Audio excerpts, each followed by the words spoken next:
yes, Gunn has said that the Batman is Elseworlds project, but I think it is possible that he becomes the Batman of that can talk to David Corenswet Superman.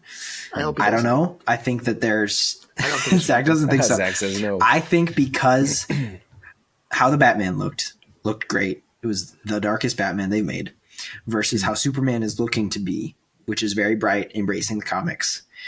Having those two polar opposites in movie style shows how different the characters are from each other and how they play off of each other in the comics, in the animated shows.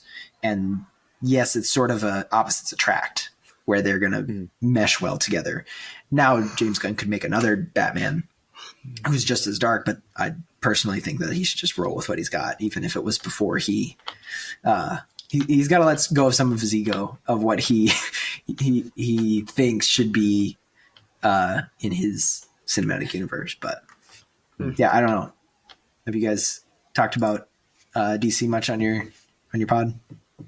I think that the delay of Batman 2, Matt Reeves' second Batman movie, might have convinced me that James Gunn won't go with Robert Pattinson, because I was holding that hope for a long time. I don't think he's going to do it. No. But why do you think the delay suggests that? Because in my mind, I hear delay. Maybe they added more to it to make it connect, to make it more intertwined with the DCU. That's a good point. I suppose I hear delay and I think, we're having problems. There's pushback on stuff. No, you can't have this character. You can't have that character. You can't include this in your story because we're doing something bigger over here. Sure. So it's like, you need to get rid of X villain or whatever. How many Jokers can we actually take? The State Farm commercial just did us dirty, and that was incredible. Now we don't get that guy again, Yeah. So yeah. Gosh, that State Farm commercial was that was awesome. Came out of nowhere and everyone loved it. It was really it's fun. like, why is this the best Joker we've ever seen? Yeah.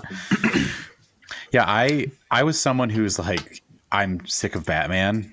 I was one of those people who's like, I was refusing to watch the Matt Reeves Batman because I'm like, how many times do I have to see Bruce Wayne's parents die? That's like, true. I just, but I finally watched it and like, I loved it. I think it might be my favorite Batman movie. We've talked about this, right, Andrew? That's like, I would argue that Dark Knight is the Joker's movie kind of thing. I think as a Batman centered character, I think it's my favorite, but done so well. I would love it if it was connected, but I'm really excited for Superman. I've always been a huge Superman fan, the original Superman, the movie.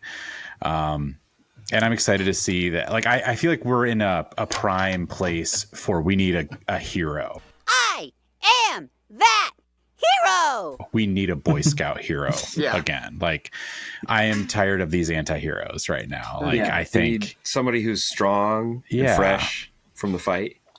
He's got to be fast. He's got to be strong. Footloose? No? Yeah. Okay. I'm not familiar. What? Uh-oh. I hear it. I understand the upcoming concept. podcast. Dude. Just listen to the song. Well, I'm familiar with the song. I haven't seen the movie. Well, the guy from X-Men First Class? Is that who you're talking about? Yeah. Heath, when you said we need a hero, I just in my head I heard, I am that hero.